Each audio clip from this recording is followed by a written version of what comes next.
taldekoa gara, ni Unai naiz abeslaria eta baita jolea. Eta bueno, eratu taldea hasi genuen, orain dela 2 urte terdi jaia 3.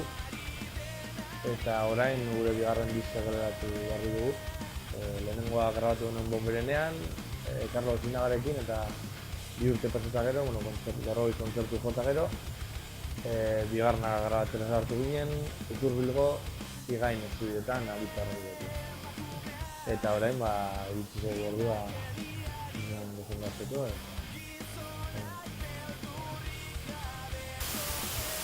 Bueno, diska gain arte, barrera oso nahi izan du, baina bueno, nik uste dut oraindik egoizela jakiteko ere norarteko harrera izango duen, ze bain dela hilabete baino gutxiago atera dugu diska.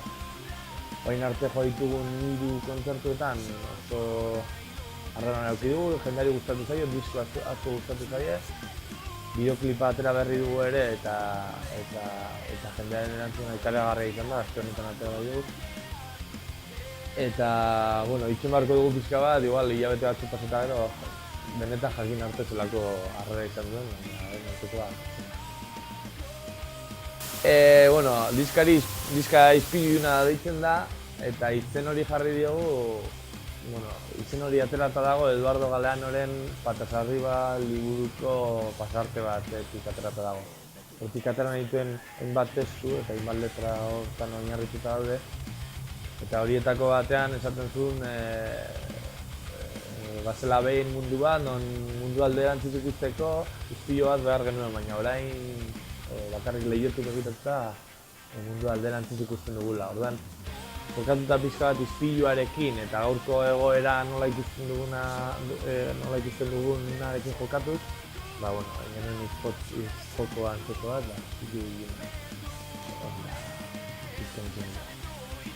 Euskaraz kantatzeko autua egin genuen hasiera-hasieratik, Aitor eta ni hasi ginen taldearekin eta bion ama hizkuntza euskara da, eta ez genuen ulertzen gu ingelesez edo gaztelaniaz kantatzen, edo guda ikustea.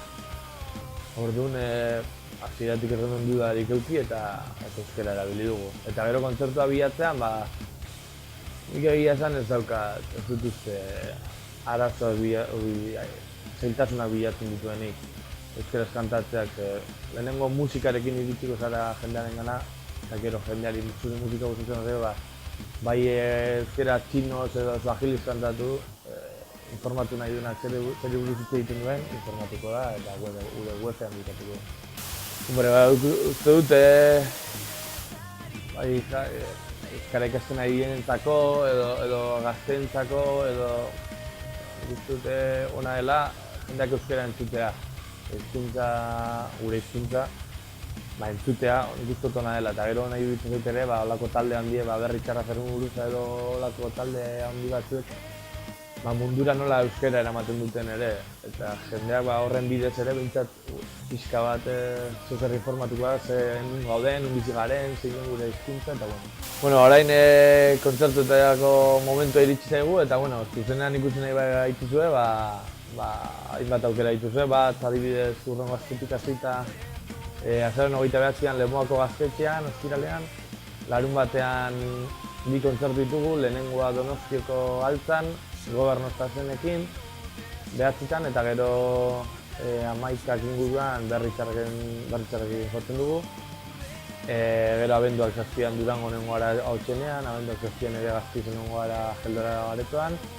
Eta beste data gehiago dituzue eratutaldea.com webgunean eta horren bidez ere informatu izan. Eta diska eskuratu nahi baduzue, hainbat aukera dituzue.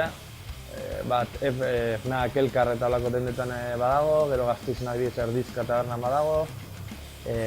Etxera bidaltzen nahi baduzue, gure gmailera mezu bat bidaldu, eratutaldea@gmail.com-era bidaldu eta guk etxera bidaliko duzuegu. Edo bestela kontzertuetan lortu dezake.